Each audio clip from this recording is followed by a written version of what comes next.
name is Kamal Javed and I am here to present my final year project presentation of investment analysis and portfolio management.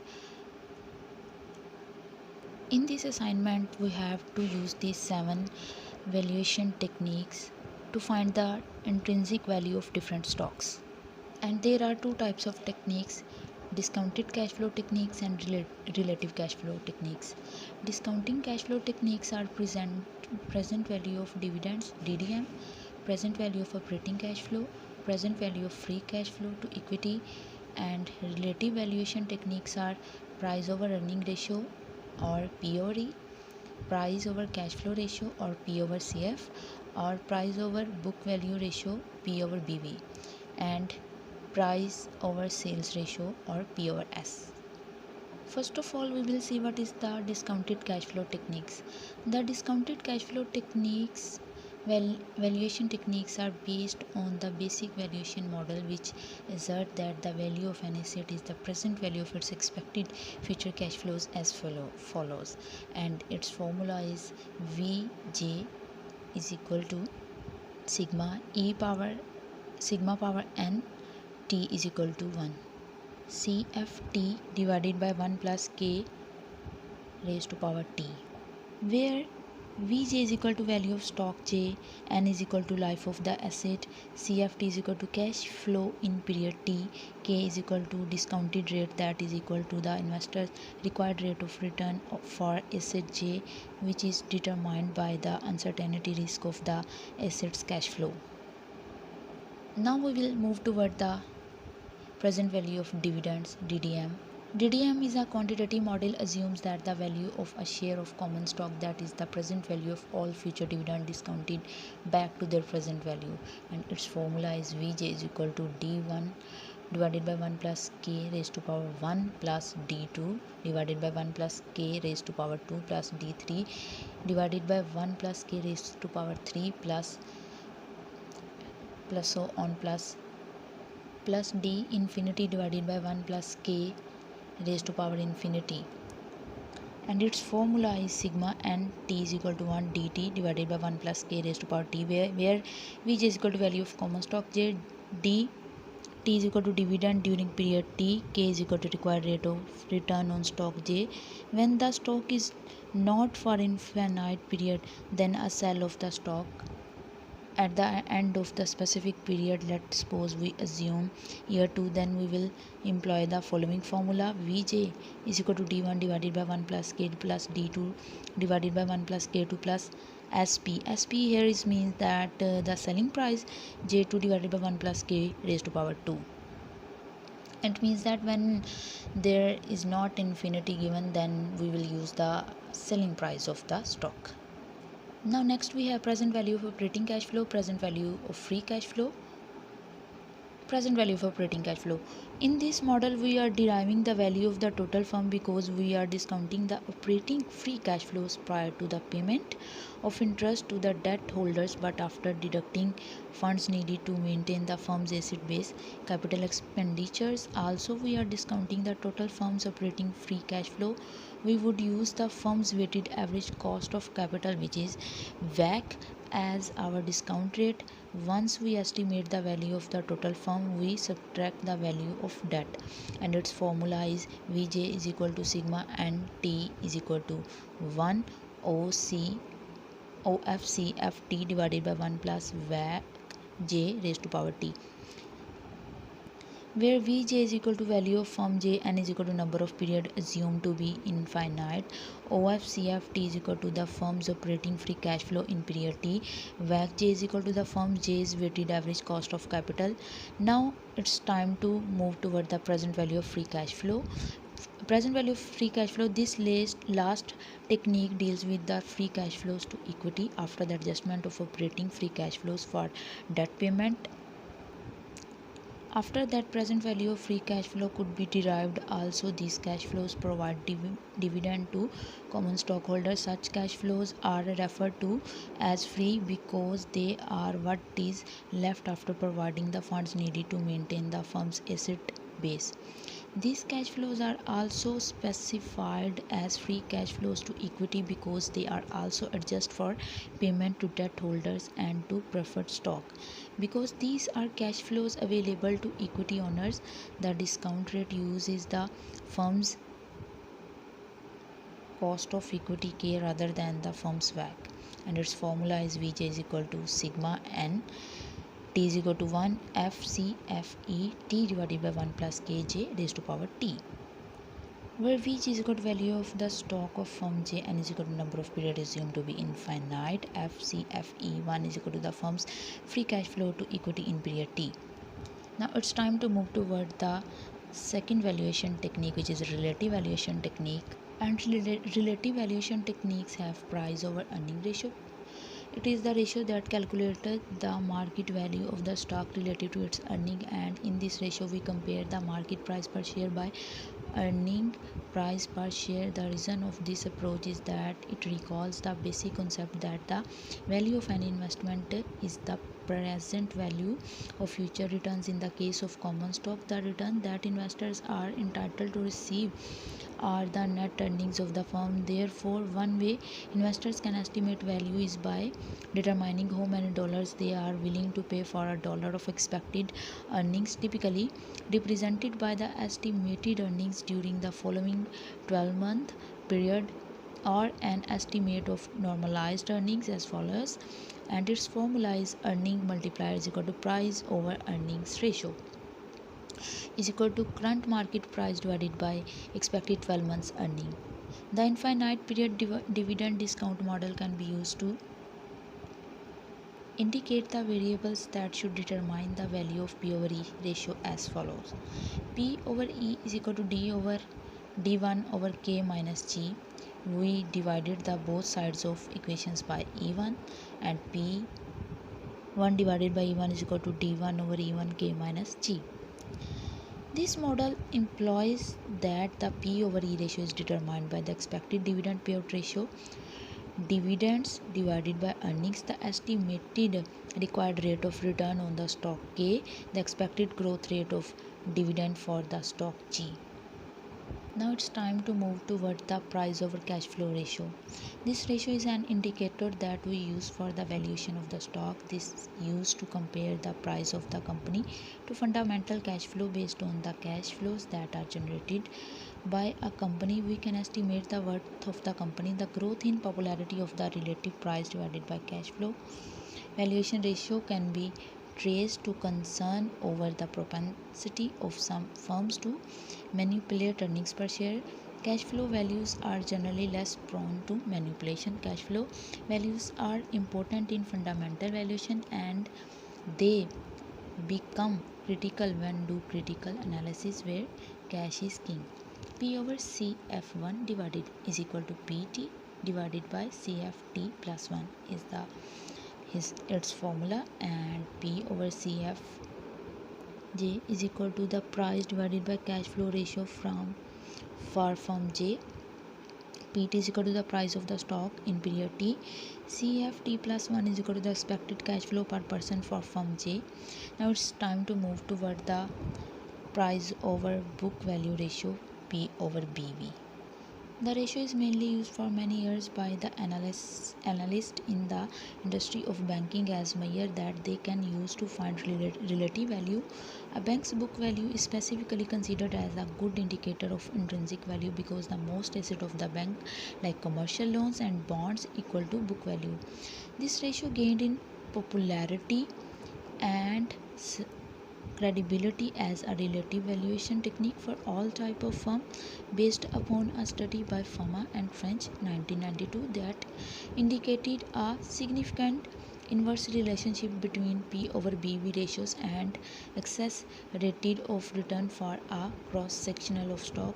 The P over BV ratio is specified as follow. P over BV J is equal to PT divided by BVT plus 1. It is the last ratio, which is price over sales ratio, P over S. The price over sales ratio has a volatile history. It was a favorite of Philip Fisher 1984, a well-known money manager in the late 1950s, as well as his son Kenneth Fisher 1984 and Sanchik and Martin 1987. Recently, the P over S ratio has been suggested as useful by Martin Liubertis 1997 and widely admired stock and bond portfolio manager. These advocates consider this ratio meaningful and useful for two reasons. Firstly, they believe that strong and consistent sales growth is a requirement for a growth company, although they note the importance of a above average profit margin. They contend that the growth process must begin with sales. Second, given all the data in the balance sheet and income statement, sales information is subject to less manipulation than any other data item.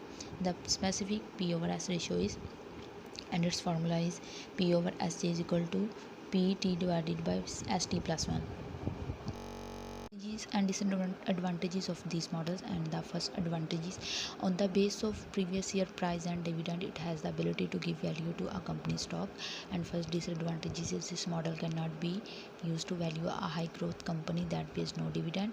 This model strongly rely on theory. It also stay consistent for the lifetime of company, and this is also reason why I choose this model for finding the intrinsic value of my chosen stock.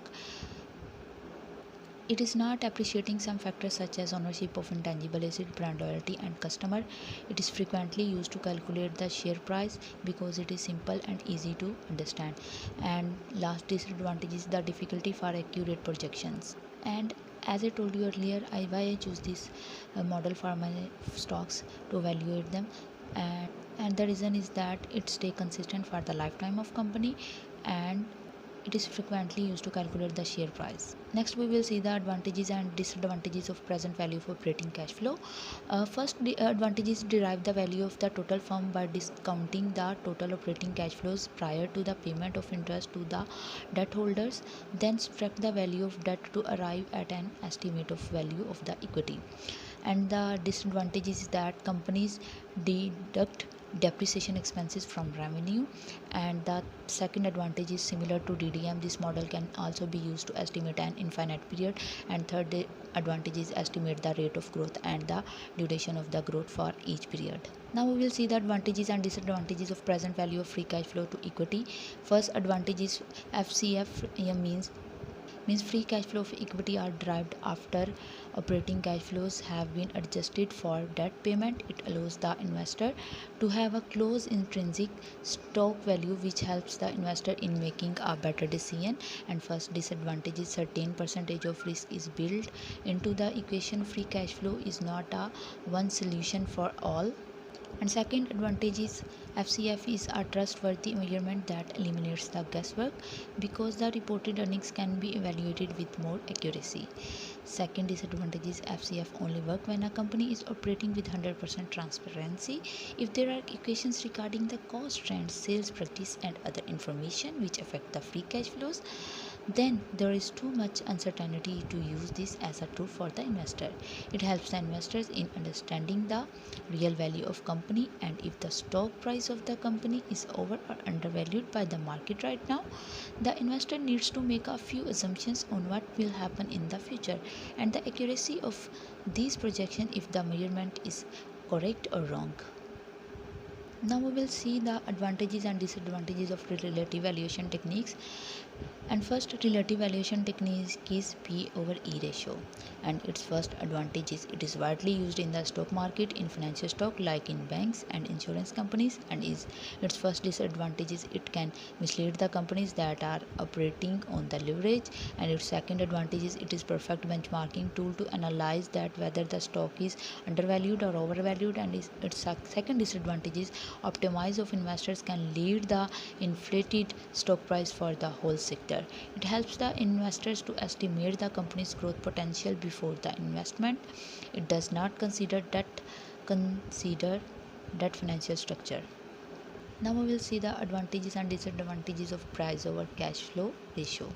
First advantage is cash flow is less prone to manipulation, and second is advantages. Cash flow is important for fundamental valuation in credit analysis, and its disadvantages, companies can manipulate earnings.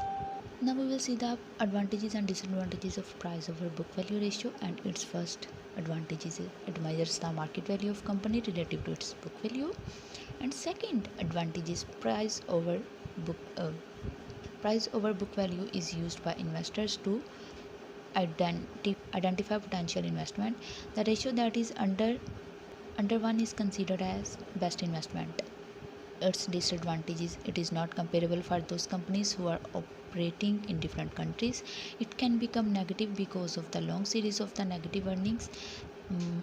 Market value and book value can be differentiated because of the technological changes and inflation. Advantages and disadvantages of price over sales ratio. It provides information that how much investor want to pay per dollar of sales on the stock. By using this ratio, unprofitable companies can also show the sales growth. In the new venture or startups, earnings can be negative but sales will be positive. And the second disadvantage is it is not able to reflect the cost structure of a company. And the third advantage is a low value of this ratio indicate that this stock is undervalued, so it is good for investment perspective. And the third disadvantage is this ratio not care about that this company make any earning or ever it will make any earnings, because this ratio does not consider the earnings. Now there are 10 companies listed stock in PSX.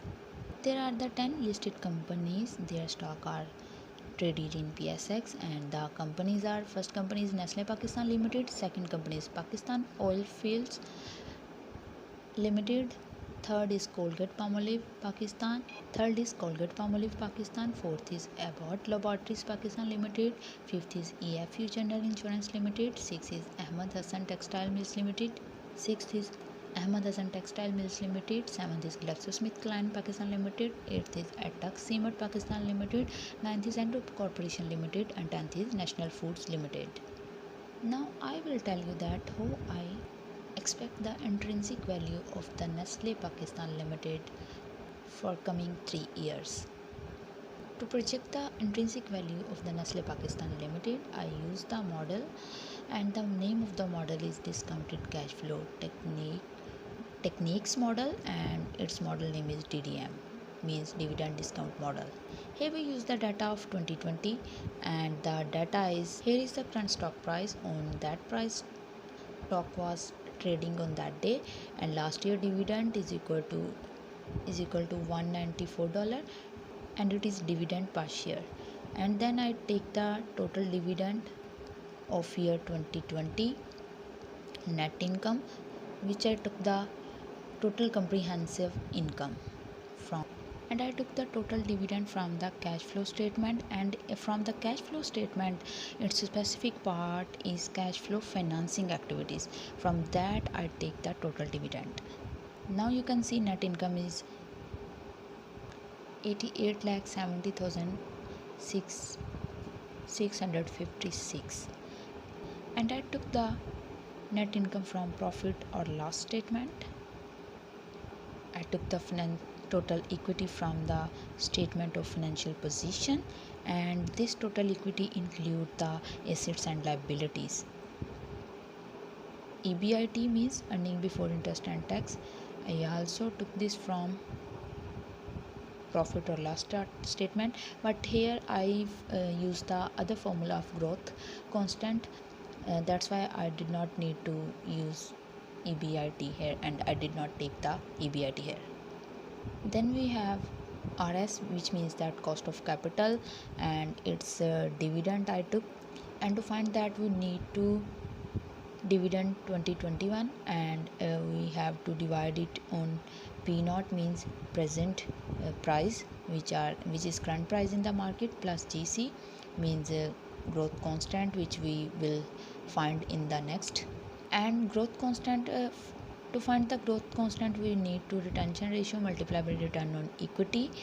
For retention ratio, we can see that we need retained earning, and we have to divide them on net income. We can also find the retention ratio like that. If we find the payout ratio first, then we can minus 1 from payout ratio, and we can get the retention ratio like that. 2. Payout ratio is equal to total dividend divided by net income. Return on equity is equal to net income divided by total equity.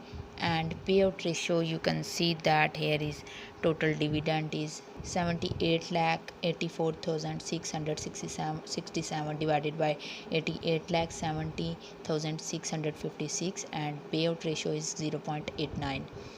And retention ratio is 1 minus PR. PR is equal means that payout ratio, and retention ratio is equal to 1 minus 0.89, and retention ratio we find that 0.11.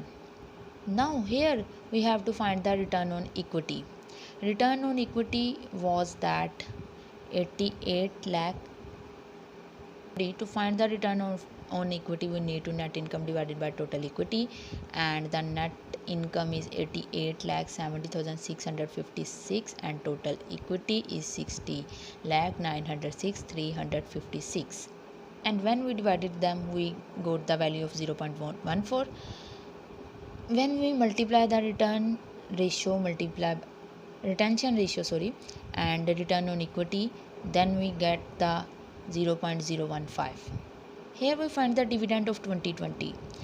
I found this dividend price, which is $194 from the statement, and this is the dividend per share. And from this dividend of 2020, I found the value of dividend 2021, and dividend 2021 is equal to dividend 2020 1 plus G. And when we put the values of all the requirement of the formula, which is D 2020 194, and growth is which we found above, you can see that 0.015, and we get the value of dividend 2021, which is 203.7. Here we can also find the value of dividend 2022 with the help of the values of dividend 2021, which is 203.7, and growth rate 0.015, and we got the value of 206.7. And we can also find the dividend 2023, and with the help of dividend 2022 and growth rate, which is and in that 2022's value is 206.7 and growth rate is 0.015, and we got the value of 2023 is equal to 209.8. Now here we got the we have to find the horizontal value, and horizontal value we will be find that 2022, and we have to divide to, and our requirement is dividend 2023 and return of capital minus growth constant. First of all, we will find the return on capital. Dividend 2021 is 203.7, and we divided it present or current price of the stock plus growth rate, and we got the value of return on equity 0.049. Horizontal value 2022 we can easily now find that, because we need of return on equity, and we got the value of return on equity, which is 0.049, and then we put all the requirement of the formula, then we got the value of the horizontal value 2022. Here we find the values. Here we have to find the value of intrinsic. We have to project for the next 3 years, and we have to need dividend of 2021 divided by 1 plus RS, which is cost of capital, plus raised to power 1 plus dividend 2022 divided by 1 plus raised power 2 plus horizontal value 2022 plus 1 raised power 2. And when we put all the values in the formula, then we got the horizontal value of 5989.07. Nestle security value and recommended strategy, like we have to find that it is undervalued or overvalued. As you can see that our intrinsic value is 5989.07, and our current price was 5930, so intrinsic value is greater than current market value, so stock is undervalued. They should take long position. And relative value technique, I also use the other technique for the same stock, and it is a P over E ratio, which is of a relative valuation technique. And to find the price over earning ratio, we need to have dividend of 2021 divided by earning price 2021 divided by RS, yani cost of capital, minus growth constant. And earning per share 2021, I got it from the per share from the Nestle company's report. And earning 2021 per share, we can find it by multiplying the earning 2020 with 1 plus growth constant. When we put the values of E2020 which I got from the report of the Nestle, and we put the value of the growth constant 0.015, then I got the value of 198.8, which is E2021's or earning per share of 2021. Then here we done all the requirement of the formula, and then we will put all the values in the final formula, and the final formula is in the front. And then we will put the value, we will get the value of 30. How we put the value? We can see that D2021 is 203.7 and divided 198, which is E2021 earning per share of 2021, divided by cost of capital minus growth constant. And here I got the value of $30. And intrinsic price, I can find that by dividing the price over earning ratio multiplied by expected price, which is 198.8, and I got the value of 5964. Also same, intrinsic price is greater than market price and the stock is undervalued, and investor should take long position. And technical analysis, Nestle stock price is stable after a recent peak point, and I saw this graph are of 5 years from PSX. Very recently Nestle stock price at little peak point and the declining trend, and then it goes to the declining trend channel, came in recent price of stock. And as we know, this is going in the declining trend from the, if we compare with the previous time period, and our decision will remain same of taking long position because of declining of prices to earn the profit after that when the price will go up. And the resistance level is 13,000, and support level was 5,520. Here is the also other example of stock which I solved the question through DDM and P over E, but I will not tell in detail because of too much long video, and it will be difficult to upload it in Google Classroom.